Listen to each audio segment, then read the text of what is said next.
여러분, 우주에서 가장 큰 질문이 무엇인지 아십니까? 왜 우리가 존재하는가입니다. 왜 이 광대한 우주가 있는가입니다. 왜 하나님은 천지를 창조하셨을까요? 생각해 보십시오. 하나님은 완전하신 분이십니다. 아무것도 부족함이 없으십니다. 그런데 왜 굳이 우주를 만드셨을까요? 왜 인간을 창조하셨을까요? 혹시 외로우셨을까요? 아니면 심심하셨을까요? 아니면 다른 이유가 있었을까요? 오늘 그 비밀을 밝히겠습니다. 성경이 말하는 창조의 진짜 목적을요. 여러분이 들어보지 못한 깊은 진리입니다. 지금부터 시작하겠습니다. 창세기 1장 1절입니다. 태초에 하나님이 천지를 창조하시니라. 성경의 첫 문장입니다. 짧지만 엄청난 선언이죠. 태초에 하나님이 계셨습니다. 그리고 창조하셨습니다. 하지만 여기서 한 가지 질문이 생깁니다. 왜 창조하셨을까요?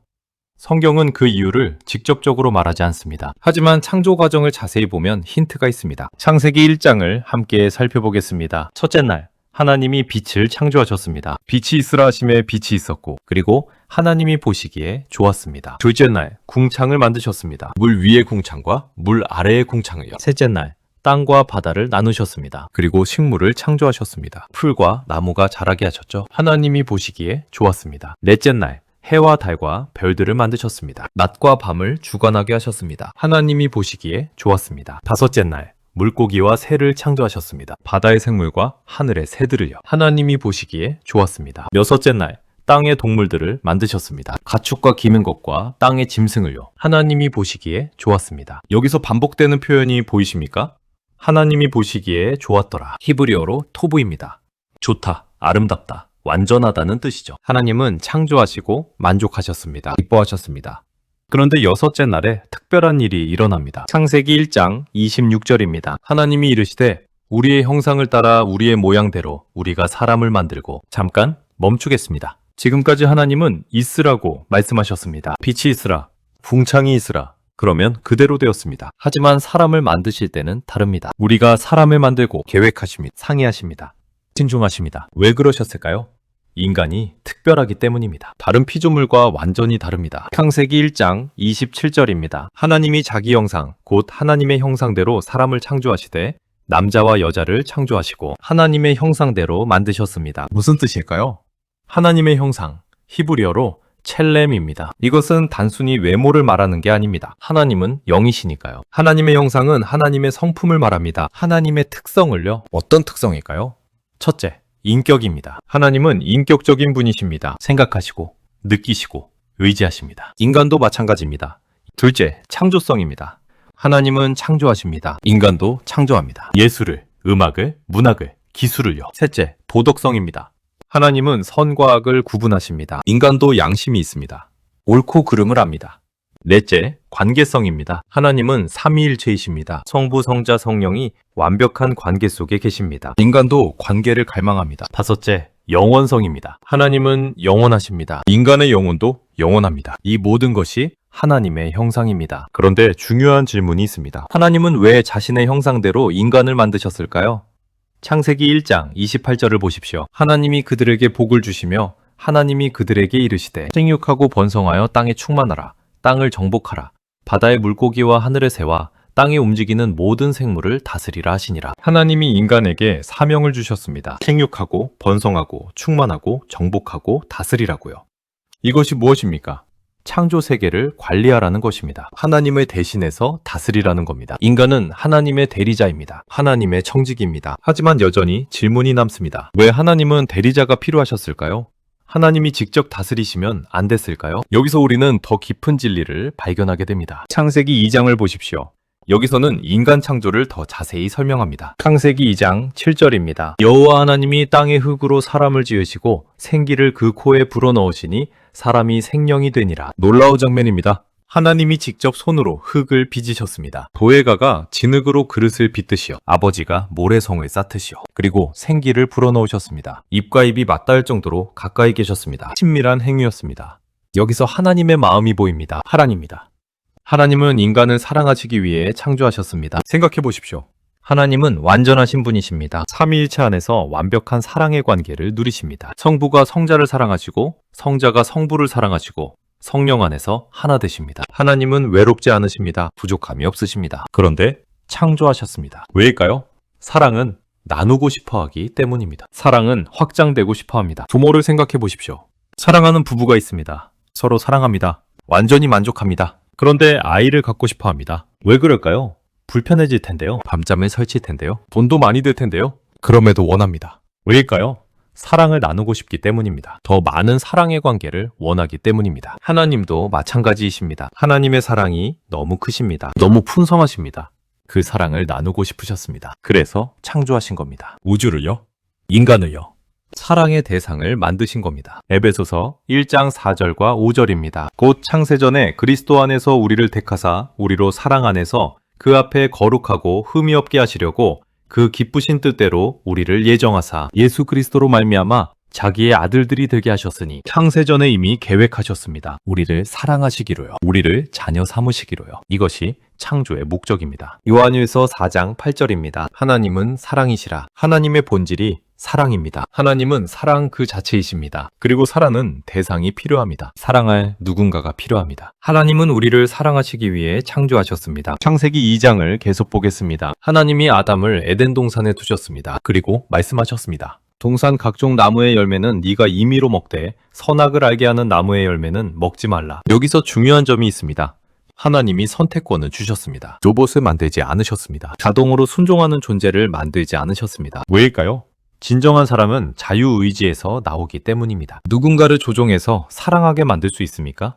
아닙니다. 그것은 사랑이 아닙니다. 진정한 사랑은 선택입니다. 자유롭게 선택할 수 있을 때만 의미가 있습니다. 하나님은 우리가 자유롭게 하나님을 사랑하기를 원하십니다. 강요하지 않으십니다. 그래서 선택권을 주신 겁니다. 하지만 우리는 잘못된 선택을 했습니다. 아담과 하와가 선악과를 먹었습니다. 하나님의 명령을 어겼습니다. 죄가 세상에 들어왔습니다. 하나님은 슬퍼하셨을까요? 후회하셨을까요?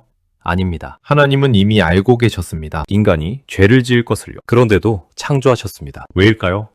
이미 구원의 계획을 세우셨기 때문입니다. 에베소서 1장 4절을 다시 보십시오. 창세전에 그리스도 안에서 우리를 택하사 창세 전입니다. 세상을 창조하시기 전에 이미 우리를 택하셨습니다. 무슨 뜻입니까? 하나님은 인간이 죄를 지을 것을 아셨습니다. 그리고 구원의 계획을 세우셨습니다. 예수 그리스도를 통해 구원하시기로요. 계시록 13장 8절입니다. 창세로부터 죽임을 당한 어린 양. 창세로부터 죽임을 당한 어린 양입니다. 예수님이십니다. 세상이 창조되기 전에 이미 예수님의 십자가가 계획되어 있었습니다. 놀랍지 않습니까? 하나님은 우리를 너무 사랑하셔서 창조하셨습니다. 우리가 죄를 지을 것을 아시면서도요. 그리고 우리를 구원할 계획까지 세우셨습니다. 왜 이 정도까지 하셨을까요? 베드로전서 1장 20절입니다. 그는 창세전부터 미리 알림 받으시니나 이 말세에 너희를 위하여 나타내신 바 되었으니 너희를 위하여 우리를 위해서입니다. 우리를 사랑하시기 때문입니다. 요한복음 3장 16절입니다. 모두가 아는 구절이죠. 하나님이 세상을 이처럼 사랑하사 독생자를 주셨으니 이는 그를 믿는 자마다 멸망하지 않고 영생을 얻게 하려 하심이라. 하나님이 세상을 사랑하셨습니다. 이처럼 사랑하셨습니다. 독생자를 주실 정도로요. 이것이 창조의 목적입니다. 하나님입니다. 하나님은 우리를 사랑하시기 위해 창조하셨습니다. 우리와 관계를 맺으시기 위해서입니다. 이사야 43장 7절입니다. 내 이름으로 불려지는 모든 자, 곧 내가 내 영광을 위하여 창조한 자를 오게 하라. 그를 내가 지었고 그를 내가 만들었느니라. 내 영광을 위하여 창조하셨습니다. 하나님의 영광이 무엇입니까? 요한복음 17장 22절에서 예수님이 기도하십니다. 내게 주신 영광을 내가 그들에게 주었사오니 이는 우리가 하나가 된 것 같이 그들도 하나가 되게 하려 함이니이다. 하나님의 영광은 사랑의 관계입니다. 하나됨입니다. 하나님이 우리와 하나 되시는 것, 이것이 하나님의 영광입니다. 그래서 창조하신 겁니다. 로마서 8장 19절입니다. 피조물이 고대하는 바는 하나님의 아들들이 나타나는 것이니 피조물이 무엇을 기다립니까?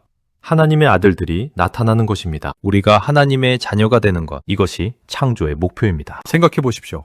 이 광대한 우주를 보십시오. 태양계가 있습니다. 우리 은하수가 있습니다. 그 안에만 2천억 개의 별이 있습니다. 그리고 우주에는 2조 개의 은하가 있습니다. 상상도 못할 크기입니다. 왜 이렇게 크게 만드셨을까요? 하나님의 사랑이 그만큼 크기 때문입니다. 우리를 향한 하나님의 마음이 그만큼 크기 때문입니다. 시편 8편 3절부터 4절입니다. 주의 손가락으로 만드신 주의 하늘과 주께서 베풀어 두신 달과 별들을 내가 보오니 사람이 무엇이기에 주께서 그를 생각하시며 인자가 무엇이기에 주께서 그를 돌보시나이까. 다윗이 밤하늘을 보며 놀랐습니다. 이렇게 광대한 우주에 비하면 인간은 티끌만도 못합니다. 그런데 하나님이 우리를 생각하십니다. 돌보십니다. 왜일까요? 사랑하시기 때문입니다. 시편 139편 17절과 18절입니다. 하나님이여, 주의 생각이 내게 어찌 그리 보배로우신지요. 그 수가 어찌 그리 많은지요. 내가 세려고 할지라도 그 수가 모래보다 많도소이다. 내가 깰 때에도 여전히 주와 함께 있나이다. 하나님이 우리를 생각하십니다. 끊임없이요. 모래보다 많이요. 이것이 사랑입니다. 여러분, 이제 이해가 되십니까? 하나님이 천지를 창조하신 이유가요, 외로워서가 아닙니다. 심심해서가 아닙니다. 필요해서가 아닙니다. 사랑하시기 위해서입니다. 우리와 관계를 맺으시기 위해서입니다. 이것이 창조의 진짜 이유입니다. 그렇다면 우리는 어떻게 살아야 할까요? 첫째, 하나님을 사랑해야 합니다. 마태복음 22장 37절과 38절입니다. 내 마음을 다하고 목숨을 다하고 뜻을 다하여 주 너의 하나님을 사랑하라 하셨으니 이것이 크고 첫째 되는 계명이요. 하나님이 우리를 사랑하셨습니다. 우리도 하나님을 사랑해야 합니다. 어떻게 사랑합니까? 순종입니다. 요한복음 14장 15절입니다. 너희가 나를 사랑하면 나의 계명을 지키리라. 둘째, 서로 사랑해야 합니다. 요한일서 4장 11절입니다. 사랑하는 자들아, 하나님이 이같이 우리를 사랑하셨은즉 우리도 서로 사랑하는 것이 마땅하도다. 하나님의 형상대로 창조되었습니다. 하나님은 사랑이십니다. 그러므로 우리도 사랑해야 합니다. 셋째, 하나님의 영광을 드러내야 합니다. 고린도전서 10장 31절입니다. 그런즉 너희가 먹든지 마시든지 무엇을 하든지 다 하나님의 영광을 위하여 하라. 우리가 존재하는 이유입니다. 하나님의 영광을 위해서입니다. 어떻게 영광을 드러냅니까? 사랑으로입니다. 우리가 서로 사랑할 때 세상이 알게 됩니다. 우리가 예수님의 제자인 것을요. 마지막으로 여러분께 말씀드리고 싶습니다. 여러분은 우연히 존재하는 게 아닙니다. 실수로 태어난 게 아닙니다. 하나님이 사랑하시기 위해 창조하셨습니다. 여러분, 한 사람 한 사람을요. 여러분이 태어나기 전부터 하나님은 여러분을 사랑하셨습니다. 여러분의 이름을 부르셨습니다. 예레미야 1장 5절입니다. 내가 너를 모태에 짓기 전에 너를 알았고 내가 배에서 나오기 전에 너를 성별하였고. 하나님은 여러분을 아십니다. 사랑하십니다. 여러분의 과거가 어떻든 상관없습니다. 여러분이 무엇을 했든지요. 하나님의 사랑은 변하지 않습니다. 로마서 8장 38절과 39절입니다. 내가 확신하노니 사망이나 생명이나 천사들이나 권세자들이나 현재일이나 장래일이나 능력이나 높음이나 깊음이나 다른 어떤 피조물이라도 우리를 우리 주 그리스도 예수 안에 있는 하나님의 사랑에서 끊을 수 없으리라. 아무것도 하나님의 사랑에서 우리를 끊을 수 없습니다. 이것이 복음입니다. 이것이 좋은 소식입니다. 하나님이 천지를 창조하신 진짜 이유, 그것은 여러분을 사랑하시기 위함입니다. 오늘 이 메시지가 여러분의 마음에 닿았기를 바랍니다. 이 영상이 은혜가 되셨다면 댓글로 나눠주십시오. 여러분의 생각을 듣고 싶습니다. 좋아요를 눌러주시고요. 구독과 알림 설정도 부탁드립니다. 여러분의 작은 관심이 더 많은 사람들에게 이 사랑의 메시지를 전하는 힘이 됩니다. 다음 영상에서 또 만나겠습니다. 하나님의 사랑이 여러분과 함께하기를 축복합니다.